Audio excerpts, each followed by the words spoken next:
من دار الأوبرا المصرية الإسكندرية. معانا فنانة مشاركة من معرض هنا الإسكندرية أوبرا، الفنانة نانسي. يذكر بأن افتتح المعرض الفنانة المطربة صوت مصر نادية مصطفى ودكتور خالد هنو، مع دكتور عادل بنيامين ودكتور سعيد عبد القادر وسيادة المستشار كمال خليفة معانا. وكل هذا الجمع كان بإشراف مدير الأوبرا الأستاذ محمد ظريف. معانا فنانة مشاركة من المعرض هنا الإسكندرية المقام بدار أوبرا الإسكندرية، الفنانة نجمة الفن التشكيلي نانسي عاشور. أهلا ومرحبا بيكي.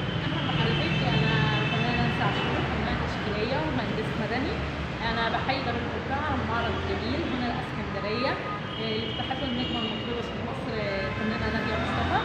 بشكر كل القائمين على المعرض، الأستاذة فيكي علامة مسؤولة المعرض، دار الأوبرا المصرية، دكتور خالد هنو، دكتور عادل بنيامين، كل السادة النقاد، كل السادة الفنانين المشاركين. بشكر التنسيق والتكريم على المعرض.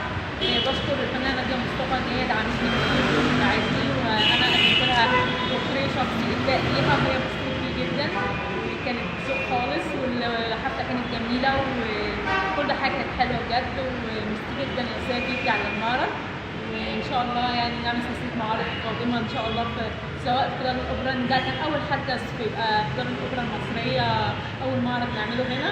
إن شاء الله يبقى في معارض قادمة أحسن كتير ومتميزة زي المعرض ده وناجحة زيه إن شاء الله بإذن الله. إن شاء الله. هنا الإسكندرية كان رسالة حب للفن التشكيلي من داخل الأوبرا. ميرسي جدا لمشاركتك يا نجمة، ميرسي جدا. كل الشكر للنجمة نادية مصطفى، قد إيه إنسانة وصوت مصر فعلا ومتواضعة وشجعت الجميع. يعني نشكر مدير الأوبرا الأستاذ محمد ظريف، هو يعني داعم لنا دايما. شكرا. ميرسي حضرتك.